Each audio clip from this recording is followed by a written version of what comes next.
When was the last time y'all see a CD player? Now this is brand new, so he literally went and bought this freaking antique thing, and I'm about to go whip out. Oh, dude, this thing's got a radio.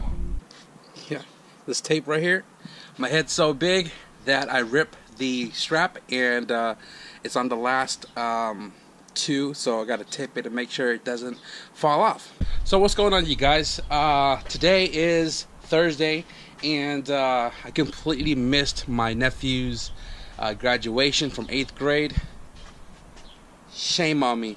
My only response was he didn't show up to my graduation. He wasn't even established yet.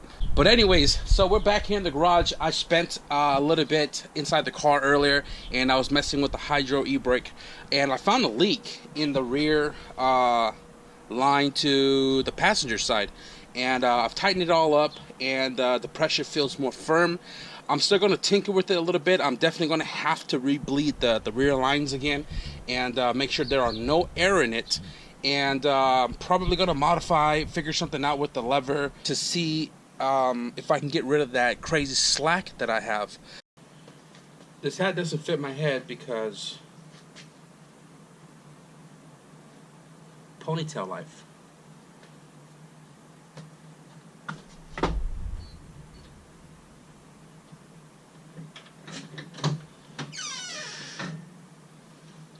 I think we need an ECU first. The S300 V3 is worth more than the fucking project car.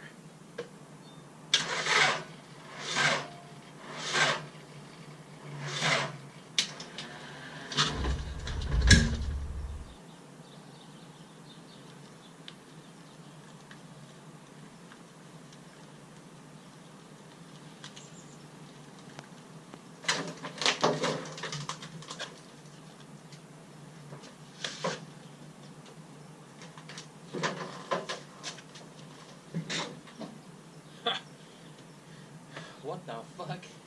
Thank God for a light car.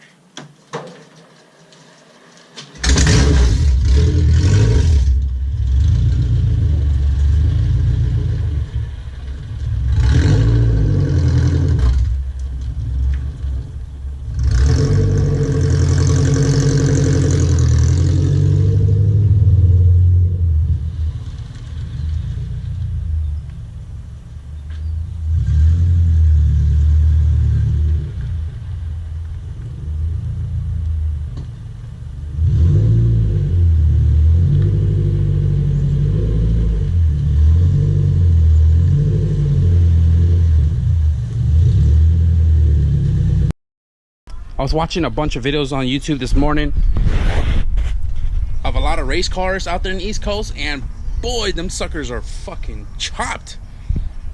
Kind of makes me want to chop mine too. The doors on the CRX is dummy heavy. Like it's so freaking heavy, it's unbelievable. And the driver's side is heavier because of the 9091 seatbelt mechanism that goes right here. This one doesn't have it, so it's lighter than the driver's side. But this could be another possibility to do today. Dieting these doors, cutting out all the webs, cutting everything out, you know, sacrificing my window rolling, because the reason why I left these doors uncut is because I wanted the windows to still work. But if I want to go faster all motor and just make this car overall lighter, probably gonna have to cut my doors. So I just did two things.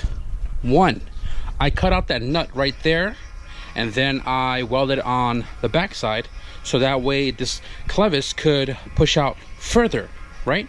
So now I have about another ½ an inch, give or take. And the second thing I did was I re-welded this hole, right? Because I had a giant slack with the pin in it. And we welded both sides, and then, you see what I mean by reading the comments as they come? And re-drilled the hole to the size of the pin itself. Look at that, snugged, no play. All right, so I'm gonna get this reinstalled back in the car, adjust it accordingly, and then I'm gonna bleed the brakes in hopes of getting full pressure applied to the rear disc so we can stop when we're preloading. So I got the assembly reinstalled, right? Got rid of that slack right here at the pin, and then you can see where this nut is at. That is where the clevis was before, and now we've got the nut welded on the back side instead of the inside, and all of this put back together. Look how much more play I got. This shit was straight over here. Now it's all the way over here and it's tight. See, like this is compressed, right? Look how much gap I have between the lever and the bracket I was going to cut out today. A lot more room for pressure. Holy shit. But I got to get into the driver's seat and see if my CRX arm is long enough to grab this guy all the way up at the dashboard and adjust this lever accordingly. And then we'll rebleed the brakes. I know I've said rebleed the brakes like probably 3 times already, but damn, that's some good progress right there. Hopefully this works out for me. Hopefully we got no more leaks. Brakes are done, and funny part is this line is taller than the fluid. Ideally, you don't want the lines to be taller than your reservoir because air could be trapped at the tallest peak. YOLO. So the handle, plenty of play between here and this bracket, and a lot more pressure to be applied. Now pulling on the lever, given that all the slack has been taken care of. If I need more to be, you guys saw how much more forward the lever was before I adjusted it. So if I need more pressure, which I don't think, I can always adjust this lever more forward to apply more pressure. Feel me?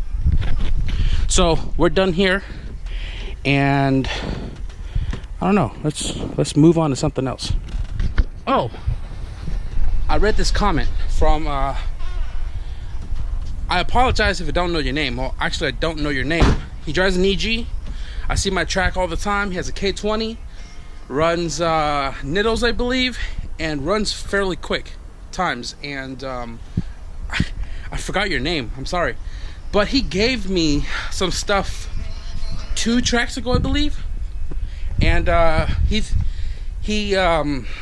figured it would be a great contribute to my CRX. Let me show you what I got.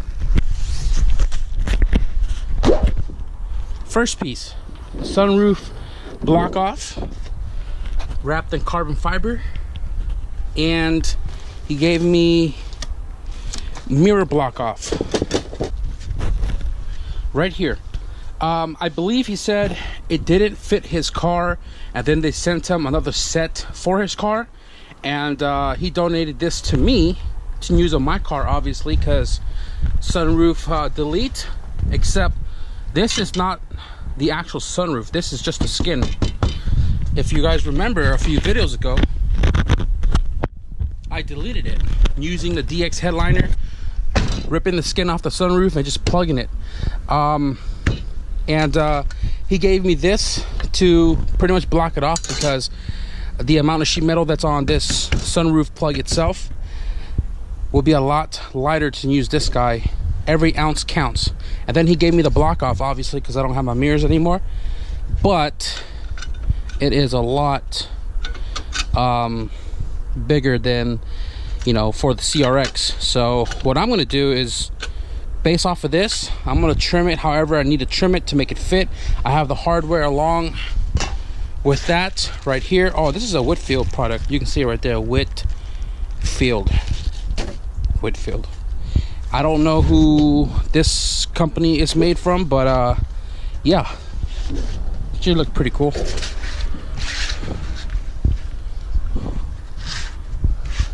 Oh fuck, it's actually shorter. Okay, so I'm gonna put this end to the edge over there. Holy fuck.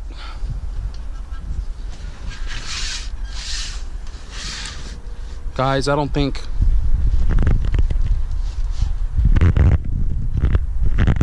we can use this. Crud.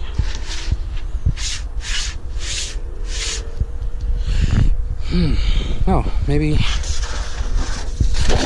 Oh, how about that? So this is not for a CRX either. if I was to put this bottom edge right here literally lined up with the door like so, right, you can see obviously the curvature here is different. And this is slightly bent. You can see a little curve right there.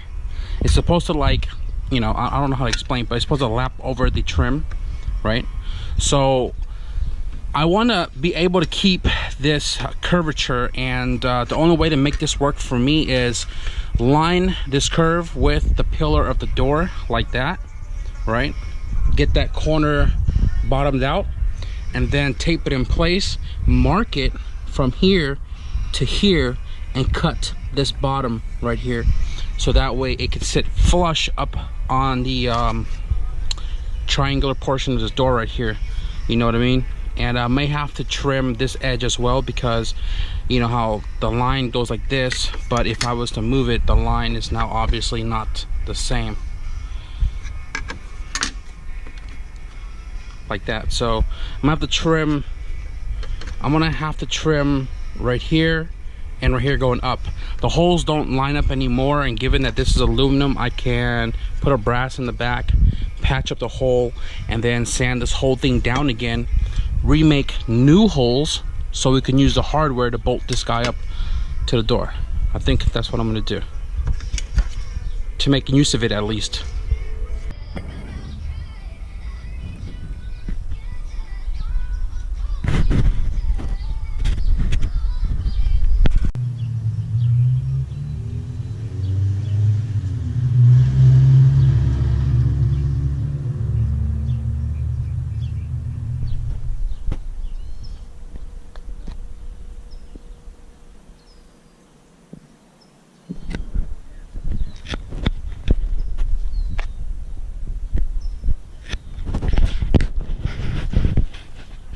Fucking bitches came here to take a piss. All right, and it looks good. I just gotta clean up all the burrs on the backside so it can sit more flushed, and slipped the grinder earlier and pretty much chopped it right there. I don't think I'm gonna weld these holes because I might just burn it, but the holes is not that far off. This one is, but these two are really close. So I think what I'm gonna do is I'm just going to dab some gasket maker right here, and get this plate where I want it to sit, and just dab, boom, right there and right there, and then take my drill bit and just drill it straight through this piece first, right, and then oval out that hole right there. It's not far off these two. This one I'm probably gonna have to make a whole new hole. It's kind of bowed right there, but then again, this is not even straight. You can see where it curves right there, but this plate is on, and like I said, I pretty much just made two new holes for the bottom, and then the top one I just kind of ovaled it out. And this is a nylon threaded nut, so you know, even if I loosen it up to straighten out that bowed area, this nut wouldn't back itself out. So I took the door panel off because I dropped two of the nut and washer in between the door panel, so I got it off, and I'm looking at it. What makes this door heavy? One, there was the seatbelt mechanism that was right here, all the way up to right here, which is removed because I don't have a passenger, and the glass, the tracks, and the crash bar right in the back.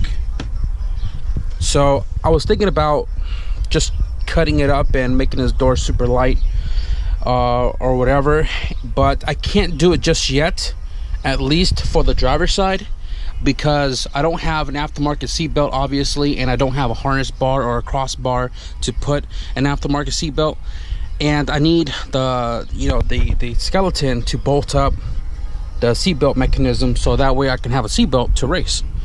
And I don't want to diet this side because it would probably make all the weight to the left side, given that that's going to have all of its guts still, plus my fat ass sitting on this end. The car is going to be super heavier on one side than it is on the right side. Just getting some ideas on how to cut these doors. Definitely going to leave this section right here, and then still using my door panel with all the these lock and stuff, but definitely going to cut around these tabs so I can still retain the door panel, like this one right here. Cut around it all the way across, leaving this support bar on top, cutting across, and then this square. The window will be welded in place using the original tabs. There's a 10 mil tab. Where is it at? Using these guys right here and welding brackets from this to the window to keep the window up in place. We'll get more into it when we get to it, as far as cutting these doors and dieting these doors out. But right now I already retrieved my nut and washer, so I'm gonna put the door panel back on and then install my mirror block off plates, because they are dried out now, and I'm gonna do so before I put the panel back on, because if I drop it again, then I'm gonna take it back out.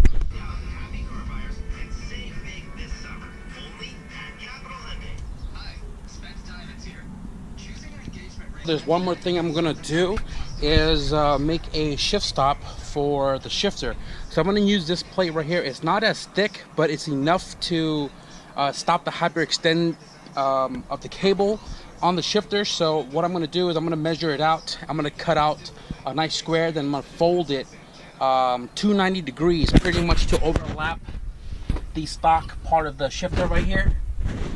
Pretty much make it to the same curvature, and then I'm gonna either double-sided tape this in place or rivet it. So I'm gonna get down with measurements, get this installed, show you what it looks like, and then I think that's gonna be it for today. So I found out that I couldn't bend this shit by hand, so I just pretty much you know, marked out the length for each side, and then I took the grinder, pretty much kind of grinded it about halfway through this material, and then hammer on the vice grip to get this nice square, and then I welded it, give it back its strength.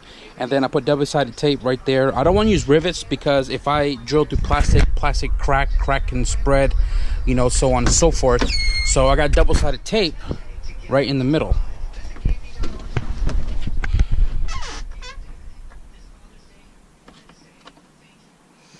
Damn it.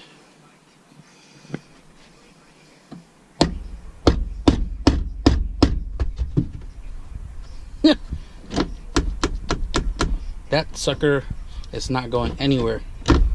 So I test fitted this earlier before I welded it, and definitely stopped it from doing the hyperextension. You can see it right there, not going no more.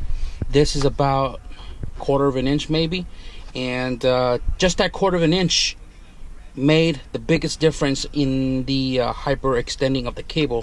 So hopefully this will stop it. Hopefully I don't hit it too hard to where the plastic starts breaking, but that right there will do the job, guys. So that's pretty much just going to end the video here, guys. Progress is always better than no progress, and you know, expect more to come. We still have to do the Lexan. We still got to buff the rest of the car.